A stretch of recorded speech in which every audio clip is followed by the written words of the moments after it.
Everybody, Sixers post game live. Can you hear me? No, you're good. You're good. You're good. You're good. You're good. Okay. You said I was muted. I got freaked out just there. Sixers get the L in game two, 121-87. Breaking down top takeaways, player of the game, if we can find one, and a whole lot more. Joining me, my man Tiago at Tiago PHL. What's up, Tiago? What's up, Chris? Yeah, we're back to how things usually go between the Sixers and Celtics in the postseason. These games tend to go Boston's way pretty fast, like it has in the past, and tonight was no different. Boston absolutely took it to the Sixers. It was an eye-opening loss for sure. Yep. And then joining us for the first time, he is Pat from Ambler. What's going on, Pat? Guys, what's going on, my man? Listen, we get crowned an MVP yesterday. We get crowned, taking game one just when we thought the moon was turning for us. However, we get brought back down to reality. Very, very inconsistent play today. I haven't seen this Sixers since the beginning of the season. If they could remove George Niang from the floor, I would be fine. Don't have him touch the rock until garbage time. Nonetheless, today was painful. Yeah, let's talk about just general takeaways. I'll lead us off. I thought this was like the variance day for the Sixers shooting, which was they're arguably the best spot-up shooting team in the NBA. 6 of 30 from three after being very good in game one. In this one, Harden had several shots that seemed to rim out. That was pretty consistent. I thought the Sixers were just playing way too slow tonight. The ball was moving too slow. It allowed the defense for Boston to recover much more quicker. The Sixers played with just very little urgency. We saw the Celtics cut down on the dribble drives, I thought. And I thought that led to less turnovers on Boston and a much more efficient offense. I just thought the Sixers were not closing hard on any of the perimeter shots that Boston took. And that was really the difference in that third quarter stretch when Boston really extended the lead. The Sixers have to be quicker on defensive rotations, and they got exposed, man. Embiid had one shot in the third quarter in the paint. I know he's like coming back from injury, but there is zero excuse. The big change here, and there's numerous changes that we're going to break down, but the Celtics put Jaylen Brown on James Harden and caused him fits. Harden was awful after his career best playoff game in game one. That was a huge difference. In game one, we saw Marcus Smart as the primary defender on Harden. That changed. Clearly, Harden struggling with Brown's length. And they have better depth than us. When the Sixers, top three stars, when you're talking about like Harden and Embiid aren't at their peak, aren't in their prime, aren't, getting the ball in the bucket, it's going to be tough. It's going to be tough. And big picture, I'm not going to panic. This was classic game two response by teams that typically lose at home, I thought. You look at Milwaukee smoking Miami in game two without Giannis after Miami took game one. You look at Memphis smoking the Lakers in game two after losing in game one. Big picture-wise, Embiid looked really, really good, and that's what matters the most. I'll throw it to you, Tiago. What's your take? Yeah, I mean, there are a lot of takes to take out of this game. I think the main one is that the Sixers as a whole look very sluggish in the half court once again in the playoffs. Game one, they had a very clear plan, and that plan was to attack Boston in the pick and roll. So what you had was Paul Reed in particular setting up a ton of high screens almost out of half court and really stressing Boston's defense to the absolute max, made it really easy for Harden to get in rhythm, find a space. Boston deploys that drop coverage. So a lot of times these are kind of wide open shots. And with Embiid on the court, that's just not the offense that they run. It wasn't the case with Brooklyn. It wasn't the case again tonight with Boston.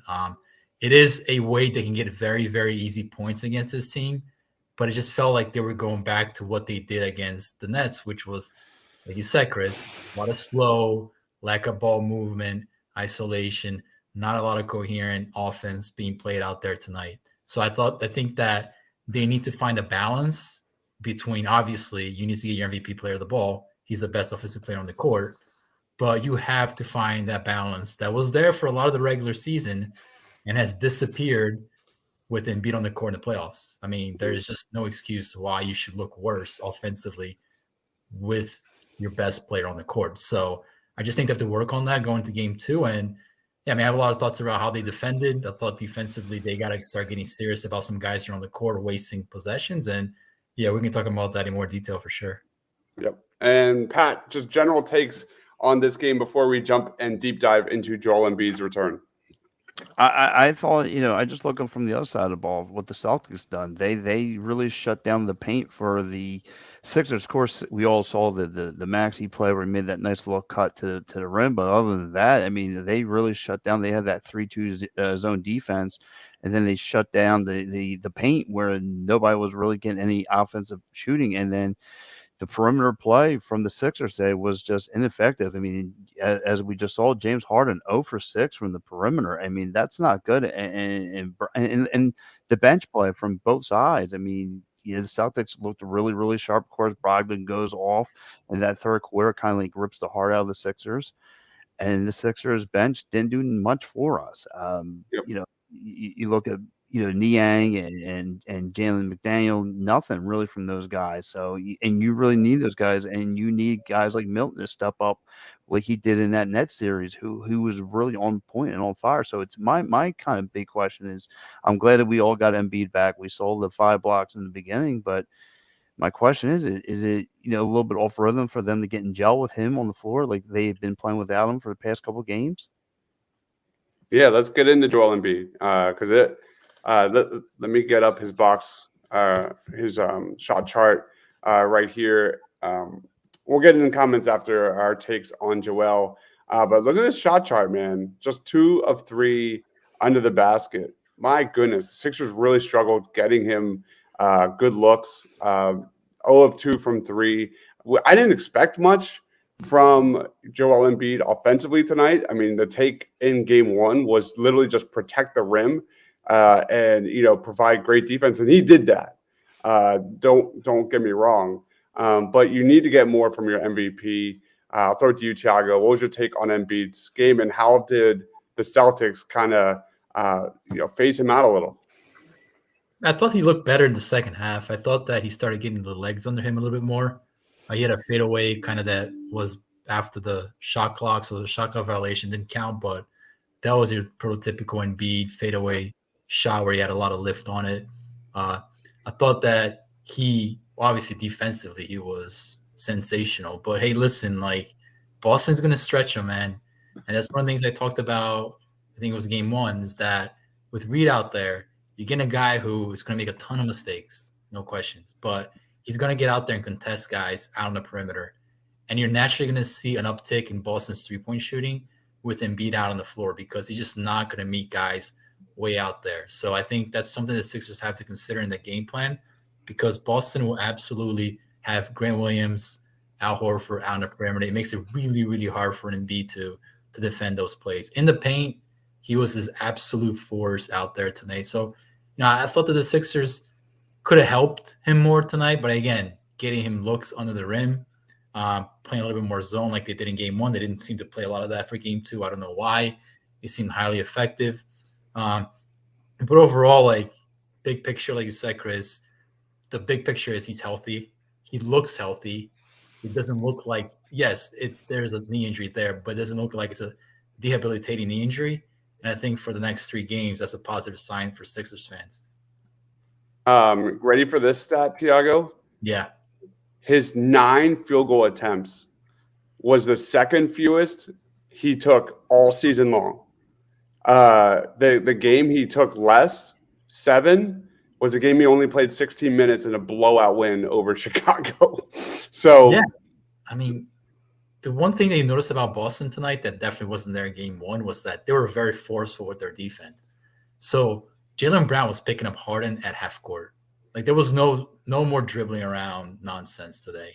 And with Embiid, Horford was definitely being very forceful with Embiid early in the game, pushing him out of spots, not letting him set up in that post elbow area. So Sixers have to come back and punch him back in game 3, man, or else it's going to be more of the same in game 3. What would your take, Pat? Same. I liked what I saw from Embiid early on. I liked, again, being a force to be reckoned with, being that rim protector that we've know he can be. Like, again, 5 blocks.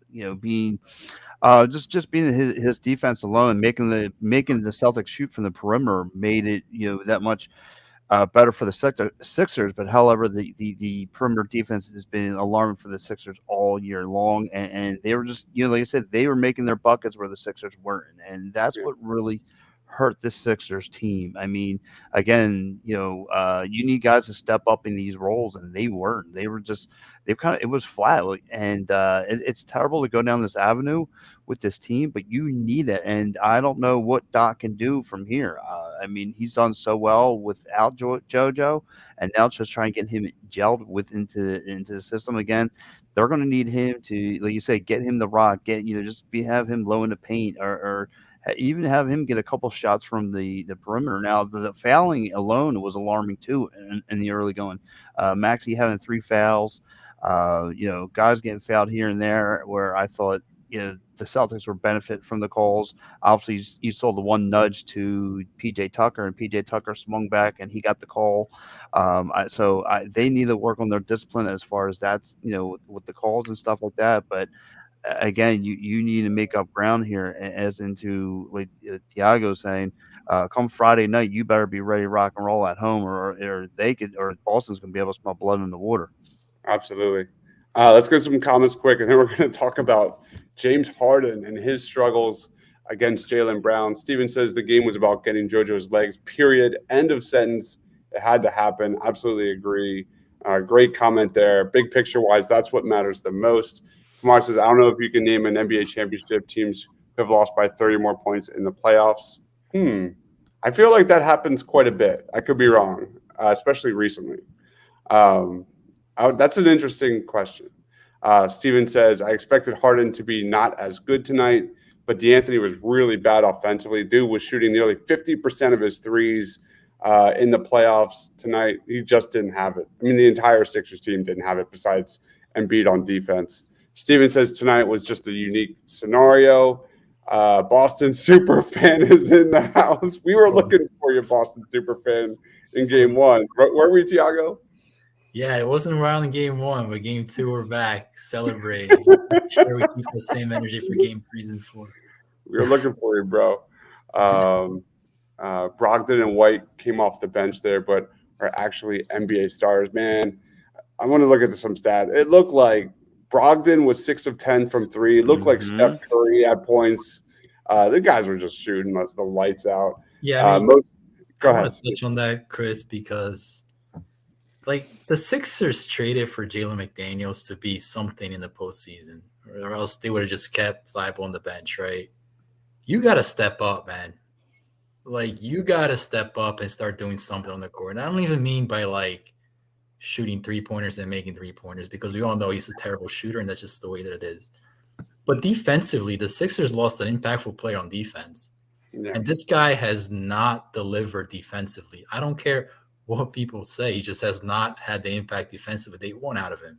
Exactly. And excuse me. No question. And I thought that this series in particular is an ideal series because you're dealing with Tatum, you're dealing with Jaylen Brown, long, athletic, strong players. That's the kind of player you need out on the court, man. And I thought when he was defending Brogdon or a couple possessions, it was unacceptable. Just ducking under the screens, not paying attention to who's out there on the court with the basketball in his hands, giving up wide open shots. That's just unacceptable, man. So he's got to step up as a player. I mean, simple as that. I mean, the Sixers need more from the bench, but particularly from him, because those are the minutes that start getting Niang off the court.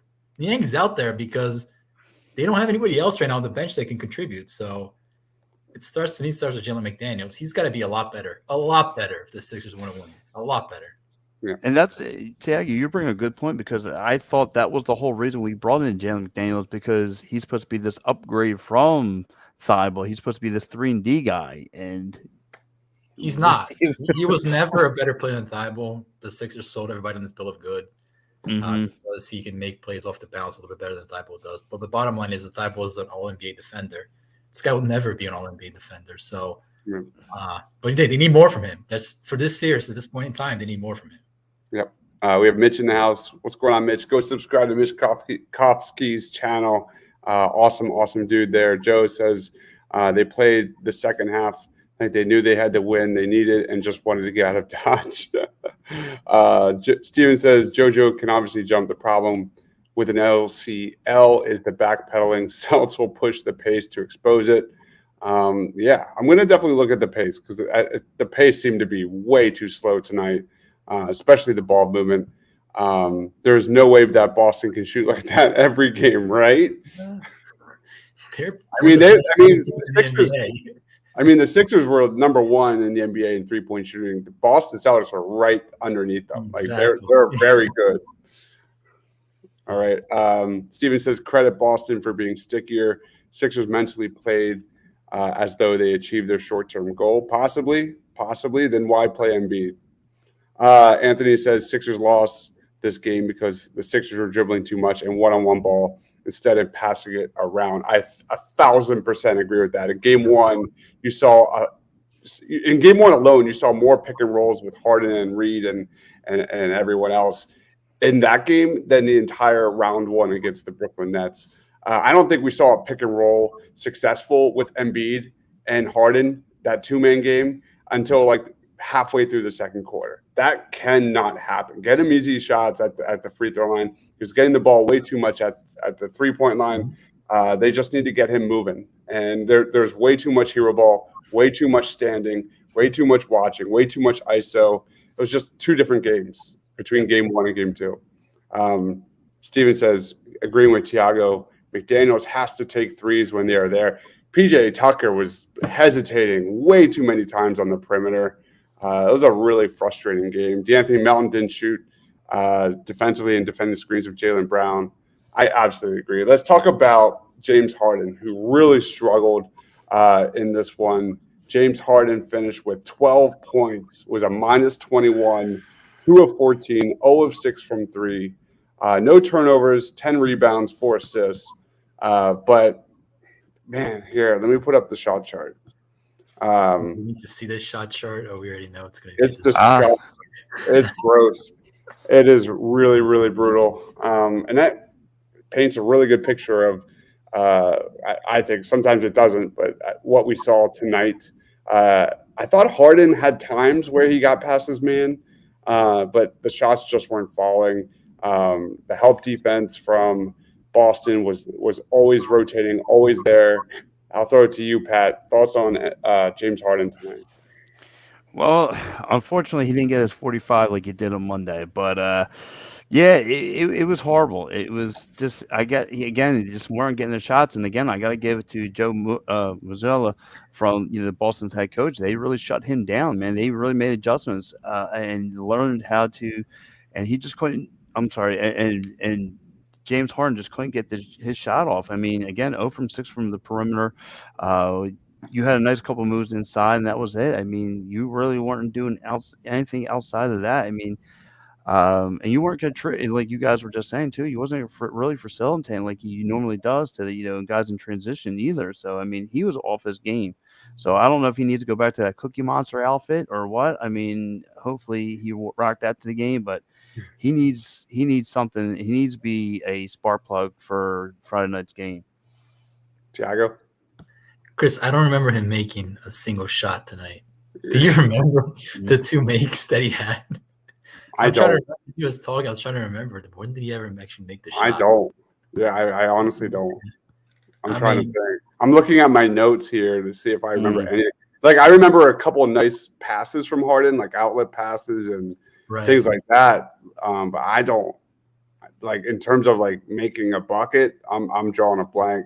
I know there was a Paul Reed block that led to a Harden layup. That had to be what that one is. Yeah, that's what that one at the rim.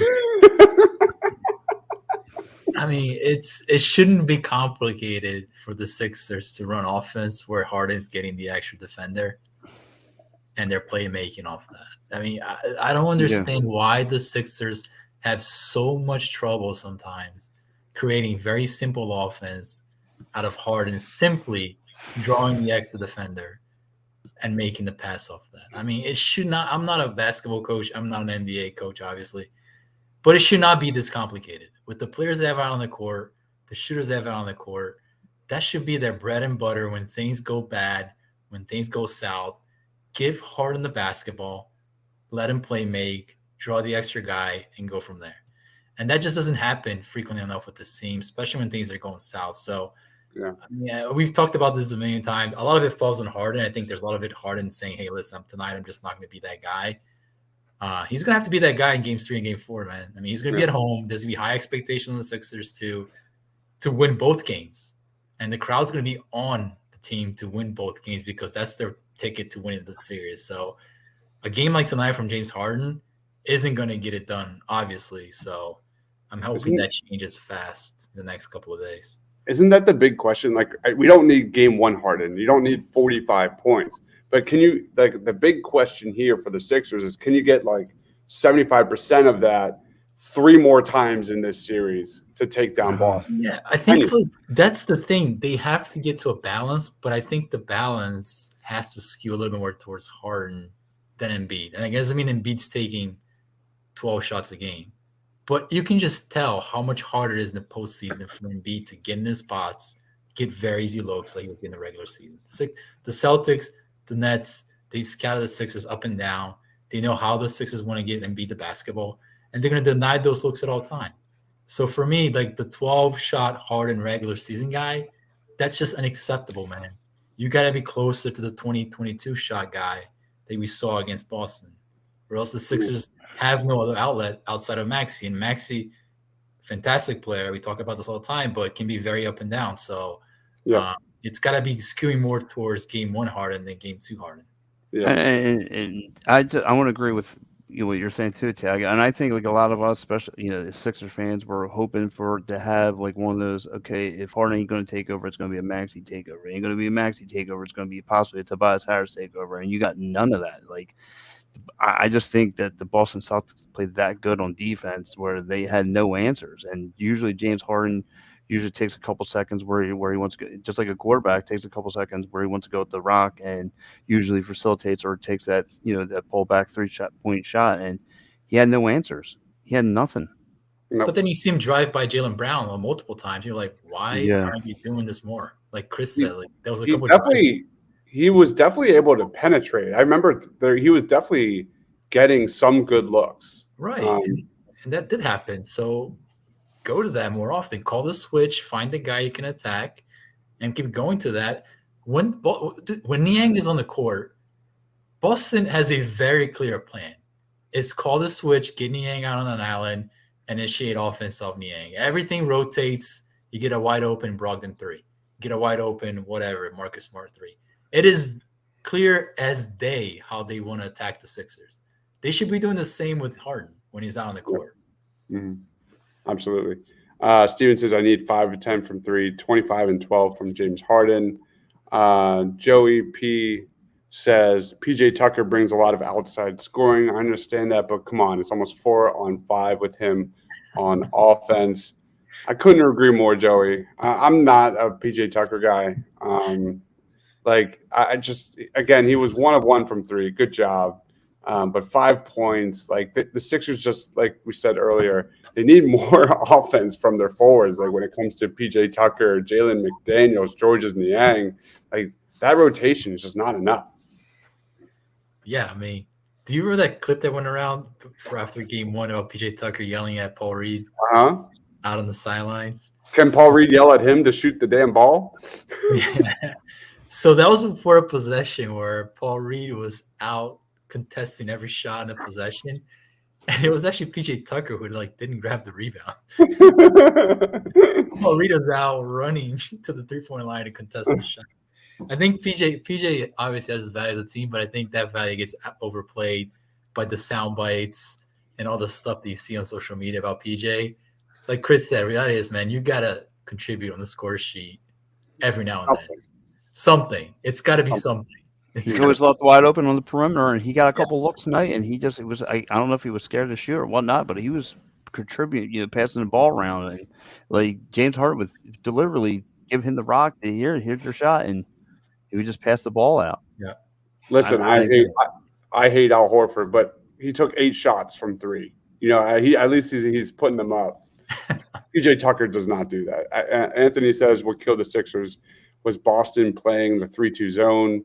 When the ball was in the air, the Celtics collapsed in the middle to get the rebound. Harden got the ball in his hand and danced around and shoot. Yeah, man. I agree. Embiid drives me nuts because he should be in the paint and he's at the 3-point line and wants the ball instead of being aggressive in the paint. Some of that's on Doc too, man. Like, to his point, if you look at the regular season numbers, Embiid posted up way more against Boston than any other regular season team, and he absolutely annihilated the Celtics in the post. So, yeah, he should be doing that more, but I think the knee may have something to do with that, at least for this game. Mm-hmm. Barry says, why isn't Embiid muscling Al Horford down low, drawing more fouls? Hopefully he's got his legs under him for game 3. We'll see. That's always the case with Joel Embiid. You look at his history, second halves, when he loses his legs, he tends to hang out on the perimeter a lot more. Kumar, Thiago? That's a very clear answer for the question that Kumar is asking. Their guards rebound. Their guards clash as hard. Pay attention to Derek White. Pay attention to Brogdon, obviously Tatum and Brown. And then pay attention to how Harden and Maxey are just standing around waiting for the basketball. So frustrating. That's my least favorite offense. We saw it way too much tonight. Just because Embiid comes back, and I know, the offense should go through Embiid, that doesn't mean you just go straight back to ISO-heavy basketball. You cannot do that. Not with the lack of playmakers on this roster. You cannot afford that. Barry says, B-Ball Paul can play PJ Tucker's position. This is a great question, Barry, because that was literally the first thing I said to Thiago off screen before we went live was, is there a chance we finally get to see the Embiid, Paul Reed front court? Any thoughts? Chance zero. Should they? Absolutely. They will never play together. They should be playing together in high leverage minutes because that is a devastating defensive duel, devastating rebounding duel. And you're not getting any offense out of Niang. At one point, you had Niang out of the dunker spot with Harden running ISO. So just set Paul Reed in the dunker spot because he's going to catch the lob or catch the offensive rebound. It doesn't make sense. Yep. Steven says Sixers play like they didn't know what to expect from JoJo, and that's okay. One mulligan. They need PJ to send Thiago to the islands, but take the corner 3 when it's open. All right. Let's get into player of the game. I'll throw it to you, Pat. So we all pick a player of the game. If you pick one, we can't take them. Lead us off, man. It's not going to be from the Sixers side, unfortunately. As much as this pains me because I got to pick a Celtic, I'm going to have to go Grant Williams. Or no, I'm sorry, Brogdon. Just being off the bench, killer. He's just tearing up the Sixers. I mean, he literally took the third quarter and ripped the heart out of the Sixers' chest. Yeah, that's a good pick. What about you, Thiago? Chris, my player of the game is Montrezl Harrell because in a game where literally everybody got in, he still got a DMP from the coach. So props to Harrell for not having to go into this disaster salad that happened today. So good for him. Barry says send PJ to Vegas with Harden. Wow. Was he in Vegas between games 1 and 2? I feel like that's a long flight. I don't know, man. All right. I'm going to go Marcus Smart. I thought Marcus Smart was really good in that mid area of the court, hitting shots. He was a -7 in game 1. He had 6 turnovers in 35 minutes. Tonight, he was just hitting shots, and he kind of stepped up big time for the Celtics. He had 15 points, I believe.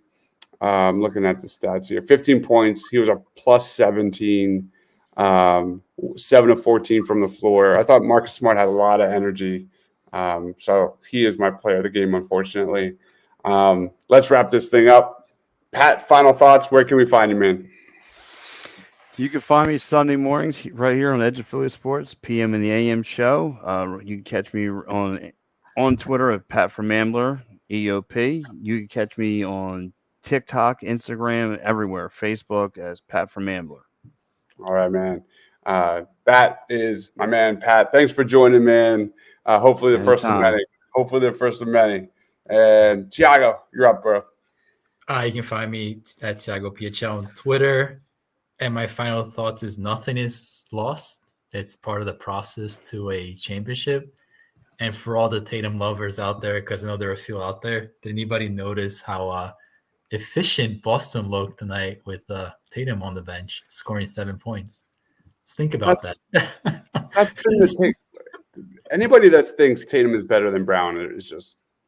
It's funny how these things work, right? When you don't have a guy just bouncing the ball for 18 seconds of the shot clock. So yeah. I mean, note that on the. Yeah, that was the take. I mean, that's really interesting. Tatum only had 7 shots in this one. Yeah, it was a plus 24. Right. Jesus. Right. And he scored 121 points. So. Yeah. So that is the take. You know, we saw a way more efficient Boston offense tonight, way less turnovers because of it. So thank you, everyone, for watching. Please smash that like button if you want the Sixers to win Game 3. We'll be back on Friday night, breaking it all down. Expect a lot more analysis with shorts and highlight reels and things like that tomorrow. He is Pat. That is Thiago. I'm Dives. For Pat, for Thiago, for myself, stay awesome, everyone.